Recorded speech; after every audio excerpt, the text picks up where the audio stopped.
Okay, dear Dharma friend, let's begin again to study the Sutra of Perfect Enlightenment, page 130. So yesterday we finished at Vajragarbha Bodhisattva. Vajra means diamond, the hardest material in the world that can break anything. Vajra in Buddhism means the wisdom that can break the ignorance. Vajragarbha means storehouse. So we have all kinds of tendencies, possibilities, the Tathata Garbha. So if you look at page 129, Vajra is called strong. It's so hard that it's impervious, so sharp that it can cut anything. Metaphor for subtlety of the wisdom. It is that which demons cannot enter and that which doubt cannot confuse. It is able to destroy the net of doubt, to cut away the cords of restriction. Store refers to the radiant, bright Garbha. The store mind contains the subtle wisdom that is difficult to conceive and contains the virtuous functions of hardness and sharpness. So Bodhisattva actualizing this are able to sever their own hindrances and are also able to sever the net of doubt that restricts sentient beings.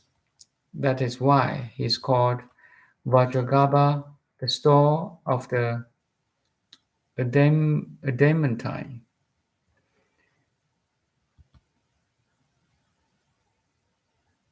So keep on reading. Actually, we did the same thing yesterday, but on page 130. In the first chapter, Manjushri says, permanently sever ignorance and directly accomplish the Buddha way. In the chapter of 2, Samtabhadra Bodhisattva says, beginningless illusory ignorance is all created from the perfectly enlightened mind, thus completely revealing ignorance, faults, and afflictions, causing them to be completely severed. But in chapter 3, Universal Vision, Bodhisattva says, for the first time that all sentient beings are originally perfect Buddhas, that samsara and nirvana are like last night's dream. So it's a brief conclusion for the first three chapters. Now we go on page 130. Vajragarbha's question on the paradox of the coexistence of enlightenment and ignorance. So I read the Chinese first. 于是金刚藏菩萨在大众中即从坐起，顶礼佛足，右绕三匝，长跪叉手而白佛言：大悲世尊，善为一切诸菩萨众宣扬如来圆觉清净大陀罗尼因地法行，见次方便，与诸众生开发蒙昧，在会法众成佛慈慧，幻意朗然，慧目清净。世尊，若诸众生本来成佛，何故复有一切无明？若诸无明众生本有，何因缘故如来复说本来成佛？十方一生本成佛道，后起无名。一切如来何时复生一切烦恼? So in English, the Bodhisattva Vajragarbha rose from his seat in a great assembly and bowed his head to the Buddha's feet. He circumambulated him 3 times to the right, and then he knelt down with his hands clasped and said to Buddha, "Greatly compassionate world-honored one, you have lectured superly for all the bodhisattvas about the purity of the perfect enlightenment, the great dharani, the dharma practice of the causal stage, and the gradual practices. According to the provisional explanations, you have cleared away the sentient beings' clouds of darkness.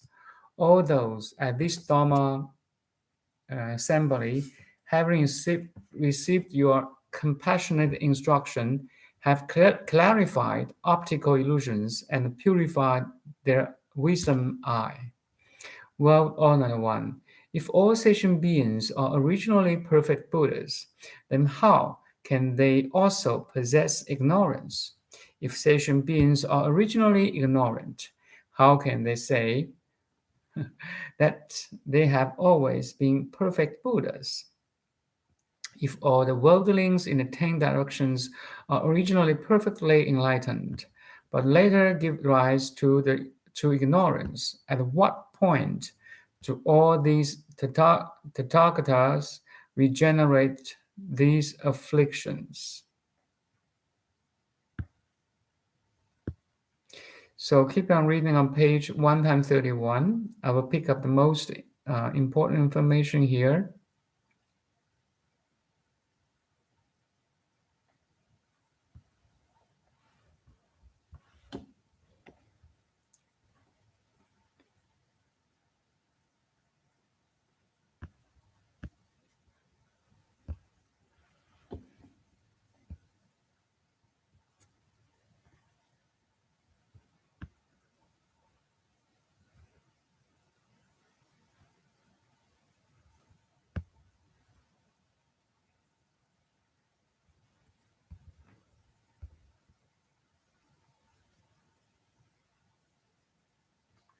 So in the comments by Kiwa, the Korean monk or master in 14th centuries, at the beginning of page 131,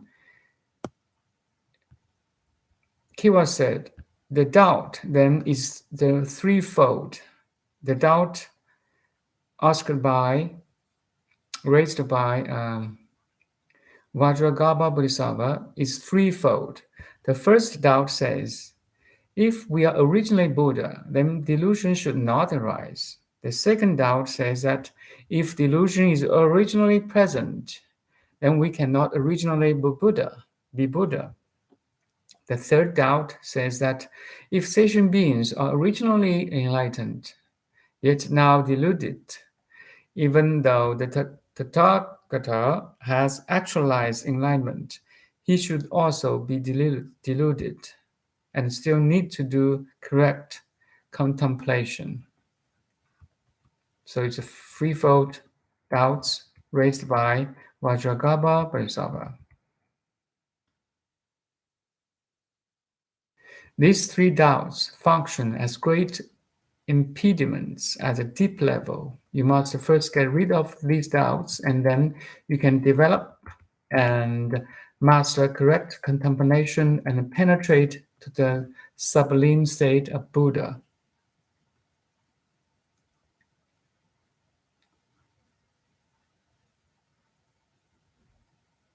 So in page 132, 唯愿不舍，无遮大慈，为诸菩萨开秘密藏，即为末世一切众生得闻如是修多罗教了义法门，永断疑悔。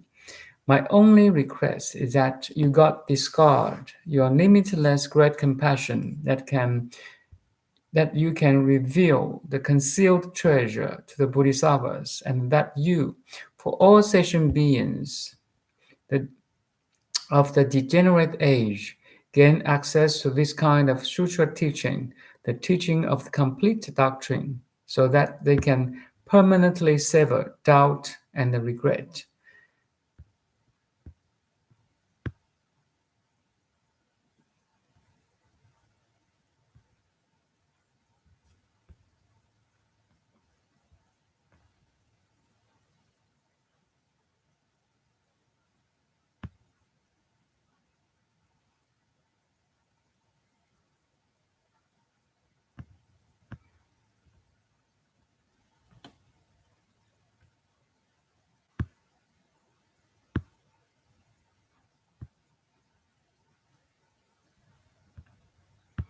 So let's go directly to the Buddha's answer.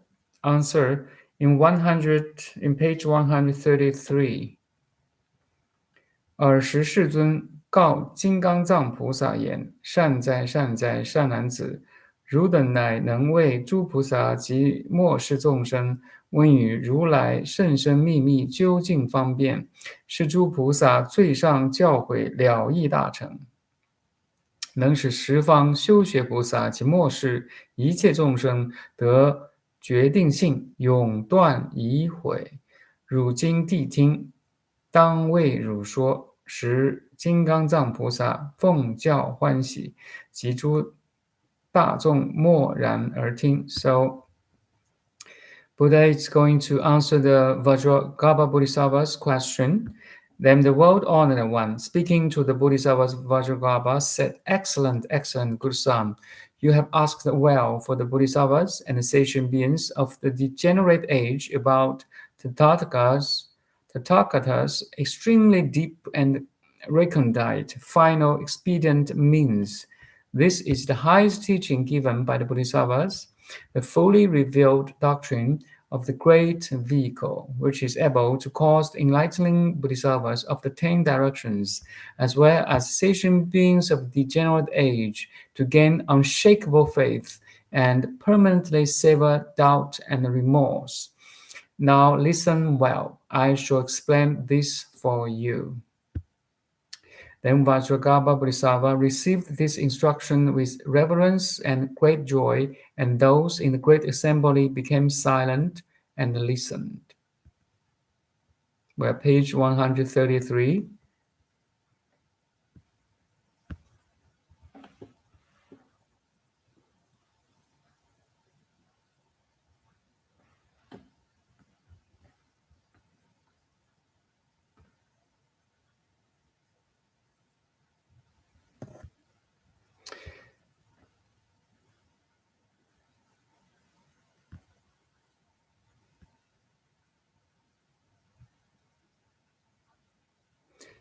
So the end of the end of page 133,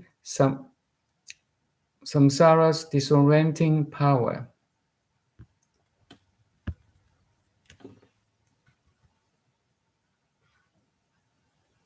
Good sons, all words begin and end, are born and die, have prior and after, exist and do not exist, gather and scatter, arise and cease, continuing without moments lapse. The circular motion of going and returning, of variously selecting and rejecting, this is all cyclic existence. The nature of perfect enlightenment that is discerned without having left cyclic existence is simply transmigratory. If you think you can escape cyclic existence in this way, you are completely off the mark.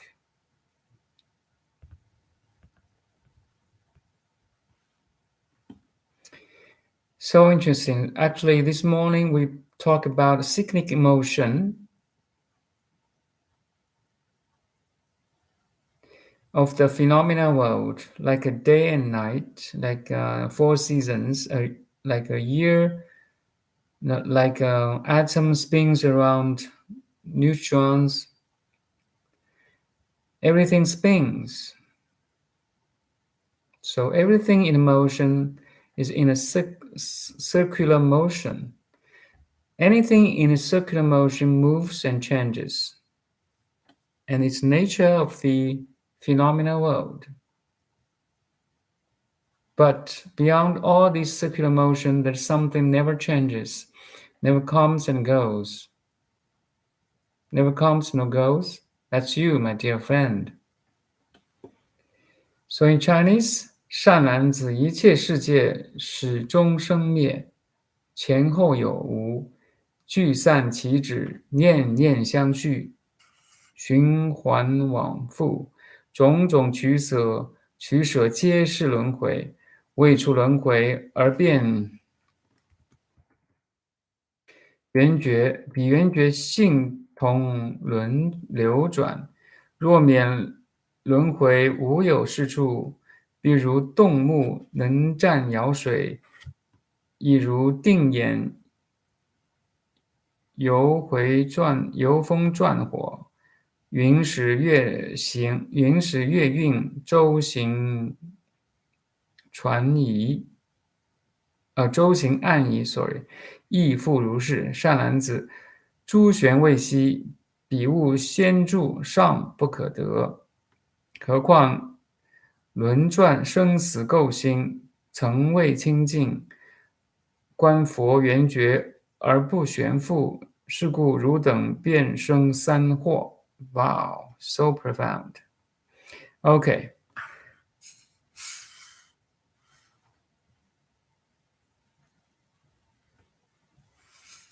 Actually, this is a very logic reasoning by Buddha to answer the Vajragarbha's question here. So in page 134, there's a translation here. It is comparable to the way in which shaking the eyes can make still water appear to move, or the way that a transfixed gaze can enable the appearance of a fire weir. In the same way, clouds flying past the moon makes it seem to move, and when you are in a moving boat, the shore appears to move. Good sounds, all these things are in motion without cease, and even though the objects are already still, you can't get a fix on them. How can you possibly expect to get a glimpse of the Buddha, perfect enlightenment, with the transmigratory, samsaric, stained mind that has never been clear? Because of this, you are prone to give rise to these three doubts. You see, because actually it's a show between the Vajragarbha Bodhisattva and the Buddha. Vajragarbha Bodhisattva is an enlightened being, but he pretends he didn't know. That's why he raised this question.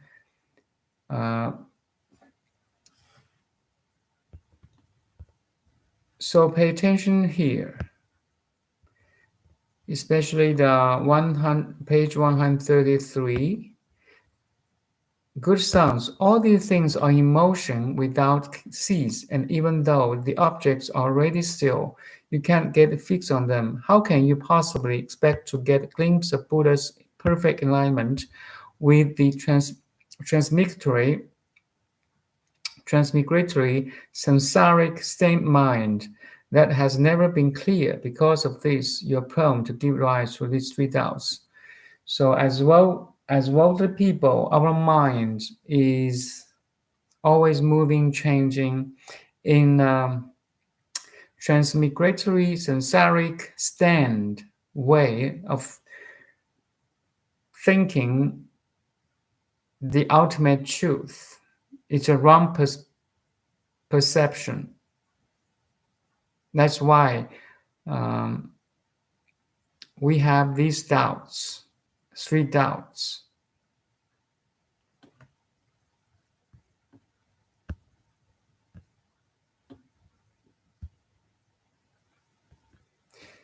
So a good metaphor is here. If you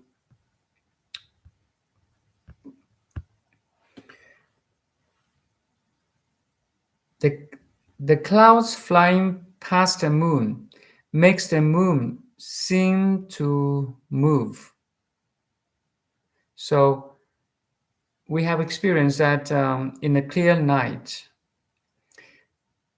there's a wind blowing and moving the clouds.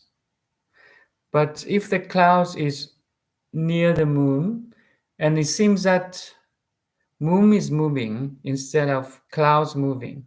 So that's the first metaphor. Then the second metaphor, Buddha used the boat and the shore. When you are in a moving boat, the shore appears to move. The shore does not move, but if we are in a moving boat, it seems that the shore is moving. In these two metaphors, Buddha points out that because our mind is transmigratory, samsaric, and stand, that's why we don't have clarity to understand the perfect enlightenment. That's why we are prone to give rise to the three doubts. So the threefold doubts. Let's go back to the fourfold doubts, which is the first one. I think it's page.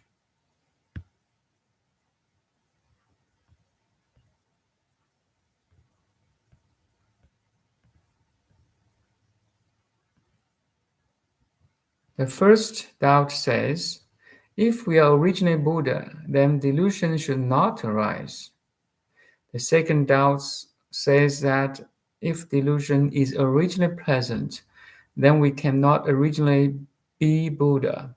The third says that if sentient beings are originally enlightened, yet now deluded, even though the Tathagata has actualized enlightenment, he should not be deluded. So all these doubts rises from the samsaric, circular, deluded mind, which has no clarity and stability and or the inner stillness. That's why the Vajragarbha Bodhisattva pretended on behalf of the worldly person, ask this question.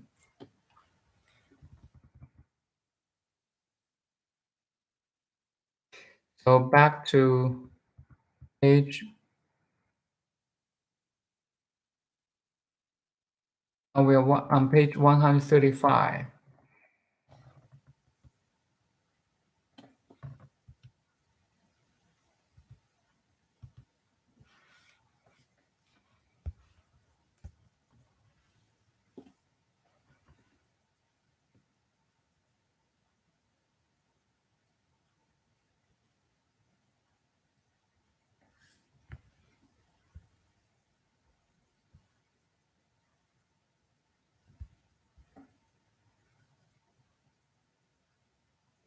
You see, on the end of 135, page 135, there's a comment by Kiwa. The pure nature of perfect enlightenment originally has neither arising nor ceasing. Actually, the Buddha or the Rulai, Tathagata, means never comes, the being that never comes nor goes, which matches here the neither arising nor ceasing. So the pure nature of perfect enlightenment originally has neither arising nor ceasing. If you contemplate this pure nature with the defiled samsaric mind, the nature, which actually never changes, seems to be the same as samsara. Just like a floating boat, if you're standing on a boat, a moving boat, see the shore, it seems that the shore is moving, but actually it's you are moving. So it's a metaphor to see that if you contemplate that pure nature, which is has neither arising nor ceasing, but with a defied samsaric mind, the nature which has actually never changes, seems to be the same as samsara, which in a circular motion, birth and death, rising and ceasing, appearing and disappearing. It's like the fluttering eyes looking at the still water. It's like the fluttering eyes. You're looking at the still water. The water does not move, but if your eyes are fluttering, it seems that water is moving. Though the water actually never moves, it seems to move. When with a rigid stare, you look at the twirling fire rope. The fire is actually not a wheel, but it appears to be a wheel. So many metaphors or similes to describe, because the conditioned sensoric or defined mind, from this perspective, you see the Buddha nature, and you ask the wrong question, actually. The Tao's are wrong. Or when you look at the moon through flying clouds, the moon is actually not moving. It only appears to move. When you look at the shore from a moving boat, the shore is actually not moving, but it appears to move. If fluttering eyes do not rest, the water cannot but appear to move. So let's keep on doing this on page 136. If the passing clouds do not stop, the moon cannot but appear to move. If the boat does not stop, the shore cannot but appear to move. That's why we need meditation. Meditation plays a role here. Meditation helps to calm the mind, to still the mind eventually. Then the practitioner may see have the clarity, to see the clarity by him or herself.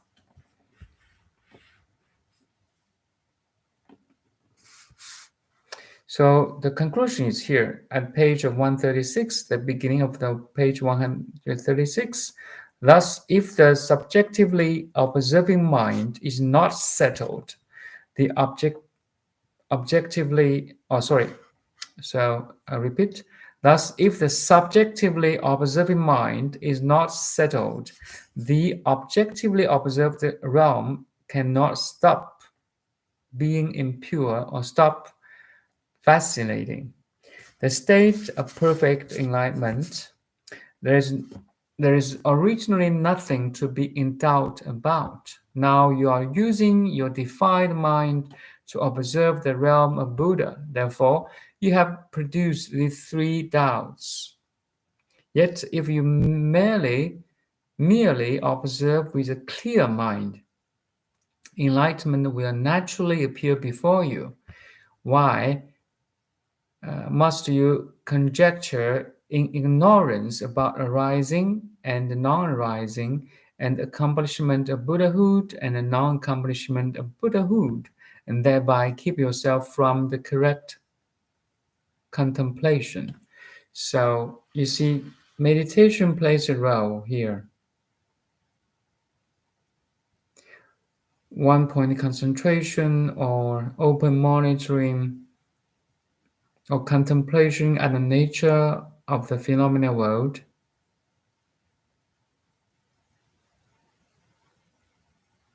Samatha and vipassana plays a role to see clearly.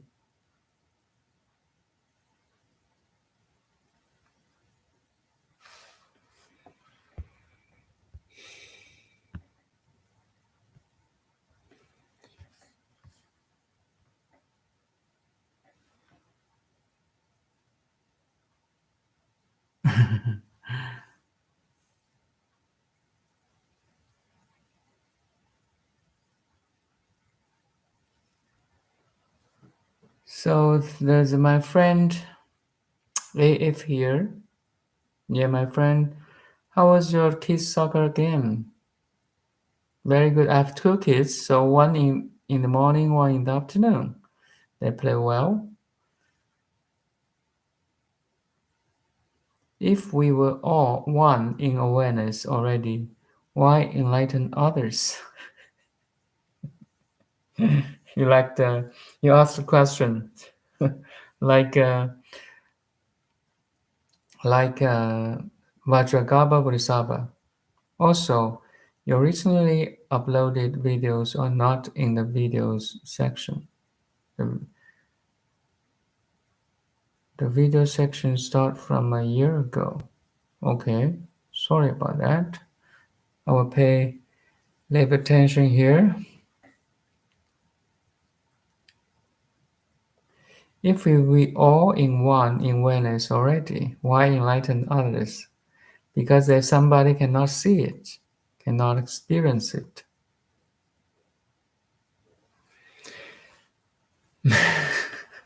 Very good question. So,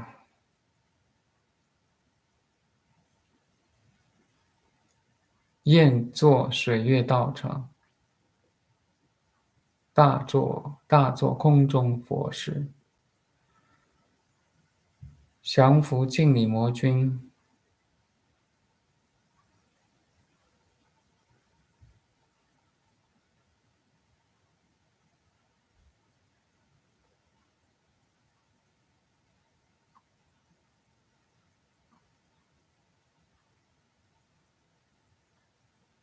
挽救如幻众生。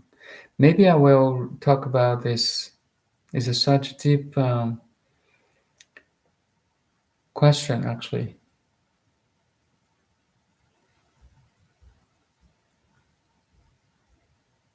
Thank you, AF.